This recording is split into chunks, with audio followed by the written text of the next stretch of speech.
How's everybody doing? Well, I would like to briefly talk about the Fender Stratocaster and why I love the Fender Stratocaster. And the Fender Stratocaster is sort of like in my guitar playing DNA. It's embedded deep in my guitar playing DNA. It all started, I guess, from my older brother who had a Squire, Japanese Squire Fender Strat, like this very one that I'm playing here. This is not the guitar, but I bought one just like the one that I learned how to play on and I practiced on, and I went through all of my different phases on that particular guitar that belonged to my brother. I had various Squire Stratocasters and things myself, but for some reason, I just love the way this guitar looked, and it just felt really cool to my, young eyes and mind and everything. So, the Stratocaster to me, it's like I couldn't really afford another guitar. So I had to basically make the Fender Stratocaster work for everything, that I'd done. And a lot of my heroes played Fender Stratocaster, so it was always sort of, around, available in music stores or whatever. I grew up, started playing guitar in the 80s. So, the Uber Strat was very popular, the Super Strat, rather, was very popular. So that really had an effect on me too, the playability and having humbucker. I had a bunch of Squire Strats with humbuckers in there, the contemporary Strats and all that kind of stuff. So that was really a big part of it. And I think this Stratocaster thing, I know on the West Coast, sort of in California, before my time in the 70s, kind of, guys were playing a lot of 335s. And I definitely talked about the Gibson 335 in, previous videos.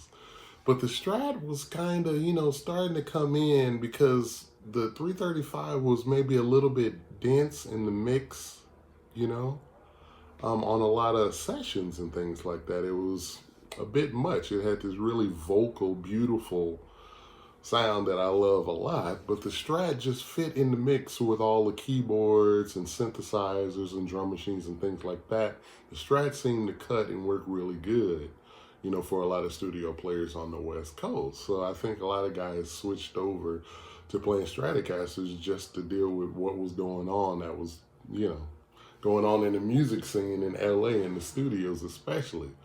And, guys like, David Williams and Paul Jackson Jr. and, of course, my good friend Mike Landau, Steve Lukather, and a lot of guys, Paul Pesco, another guy, all of these cats, were playing Strats and stuff, My good buddy Eddie Martinez had his Strats going, a lot of the guys, were playing Strats, and Nile Rodgers, and so many guys, And then just, it being so available, and I could get so many different sounds. But, I hear a lot of people talking about, like the Telecaster is, the most versatile guitar there is. And in a lot of ways, I agree that you can do so much on a Telecaster. And I love Teles, and everybody knows I play Telecasters a lot. But, I, for one, think that versatility definitely starts here first. How are you going to think to get these different sounds? What are you going to do if you only have one guitar? How are you going to make that the most versatile you can, And little tricks on the Stratocaster. Like you have the last tone control, that wire to the bridge. That was an invention that came along that was just life-changing for a guy like me, because then I could roll off some of the high end of a Strat. So basically on a Strat, full up the tone, I really like a bright, Strat bridge pickup, because then you can get all into the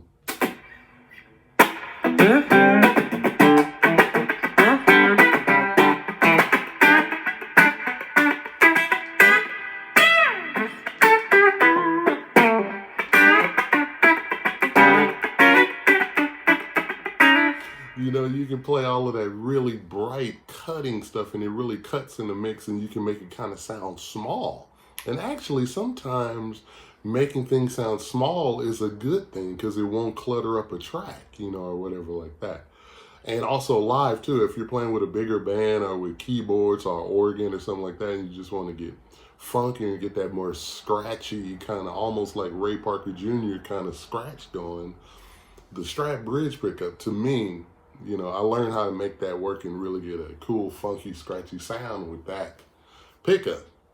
And then you got like the middle pickup, and to me, I live a lot on the middle pickup. I love the middle pickup because to me, it kind of reminds me of like Curtis Mayfield. And then you can also get like the Anson Funderburg kind of thing, like you got this Curtis kind of, you put a little tremolo on that and you got.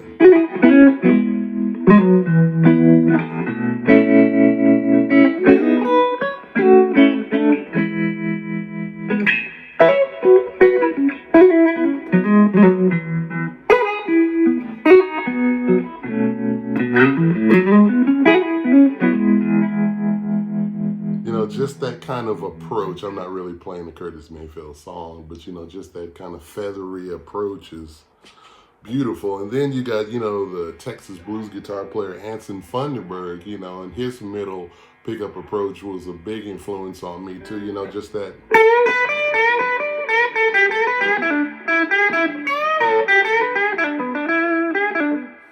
That kind of approach is just, I love it, and I like inserting that in different kinds of things, like even like a funky song or whatever, I like to get that kind of really cutty middle pickup kind of sound, and actually, believe it or not, I believe that Jimi Hendrix used the middle pickup more than a lot of people think, my own humble personal opinion, and then you got the neck pickup on a Strat, and to me, the neck pickup is a beautiful thing, and I actually go more for a throaty type neck pickup tone. I don't really like the brighter Stevie Ray Vaughan thing for my own personal thing, because I feel like I can get that brighter SRV kind of neck pickup tone by just adding a little brightness on a pedal, like a boost pedal, like a RC Boost or a Chula or any of those type pedals, a Jan Ray, you can just dial in a little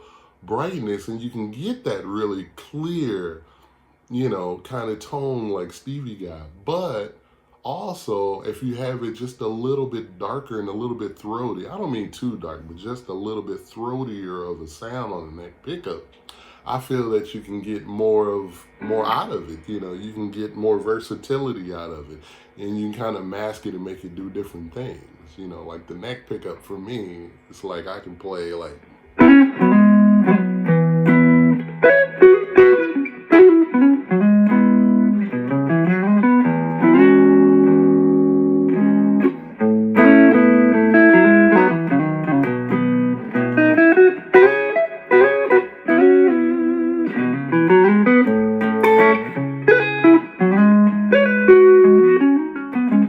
That kind of thing, I like it just a little bit more throaty. And also another guy that I checked out a lot, with this kind of more throatier tone was Doyle Bramhall Jr.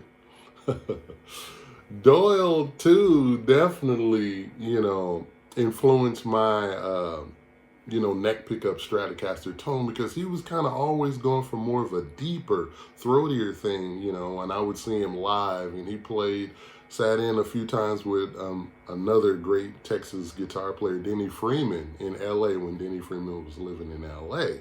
Doyle would come down with a bassman and a Strat and maybe one pedal or something and just murder it. And that first solo record that he put out, there's some tracks on there where he's playing this really sweet, like deep, throaty neck pickup tone, really clear, And I just had a profound effect on my playing at that time, So, just different players. And then you move into like, the Mike Landau. And Mike Landau, my dear friend, had a really big effect on me because he just done, so much. He got so many different tones out of a Stratocaster, I mean, you got stuff like.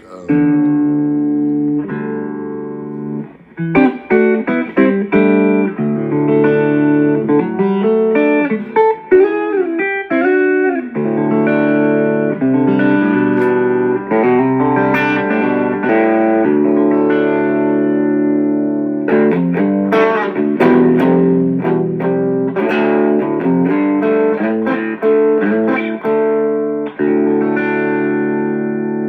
know, and you can just really clear it up. You know, you can make that bridge pickup really clear, you know. And a lot of guys even put humbuckers in there too, and you can do a lot more things if you have the option of having a humbucker back here. You can get a more of a singing, throatier tone.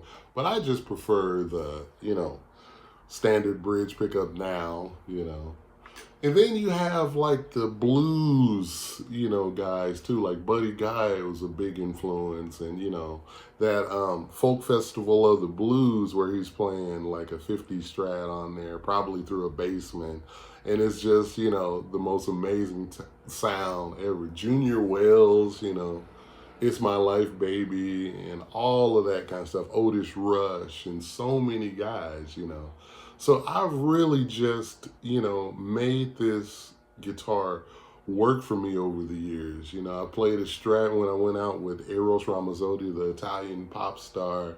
I played a Strat, you know, and I was comfortable, and I felt like I could cover most of the bases with a Strat. You know, just I could get anything from nice, sweet, you know, chords and rhythm, and, you know, more rock, you know, full on kind of stuff on the bridge pickup with the tone roll back, you know. It's just so many different things, you know. To me, it just was just so versatile, and I feel like, you know, I'm so comfortable on the Strat because of the body of so many hours of learning how to playing a Fender Stratocaster, and I own a lot of Fender Stratocasters, and I always change stuff. It's the only guitar that I can work on myself, you know, because I've just spent so much time with it. And definitely I would check out, you know, everything from obviously Jimi Hendrix, Curtis Mayfield, Buddy Guy, some 80s guys, you know, like Robert Cray. Definitely check out Robert Cray. Stevie Ray, obviously. Jimmy Vaughn, who's a big, you know, big one for me. Dole Bramhall too.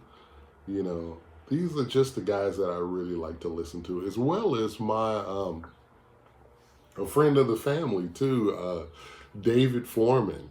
You know, who's a fantastic guitar player, played a lot of R&B and played with everybody on the R&B scene. And he was a really good influence, a big influence on me, as well as my brother too, playing the Strat and just making it sound big, you know.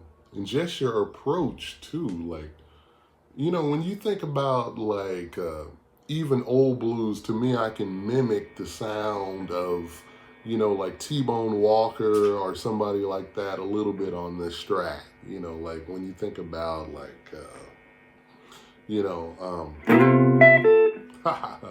tune down. Sorry.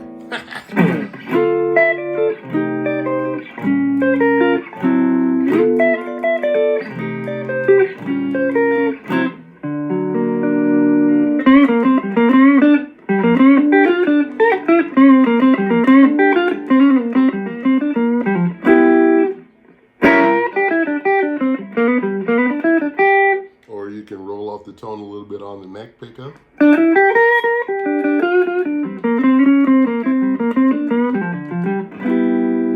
But you know, I would say though that even though I love the Strat and everything, that versatility definitely starts in the mind first. You have to think of a tone and how a person, you know, the things that make that tone happen. Like, is he rolled off on the tone? Is it a darker tone? Is it a lighter tone? Is it more of a bridge pickup tone? Is it, you know, a middle pickup kind of tone? Or is it, you know, whatever the tone is, you have to imagine it in your mind and what it would take to get there.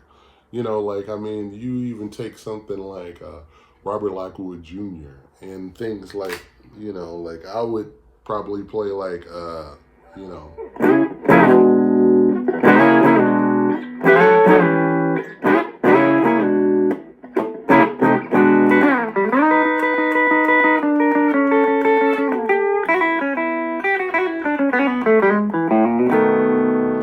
You know, or if I heard like Johnny Guitar Watson, I'd play like,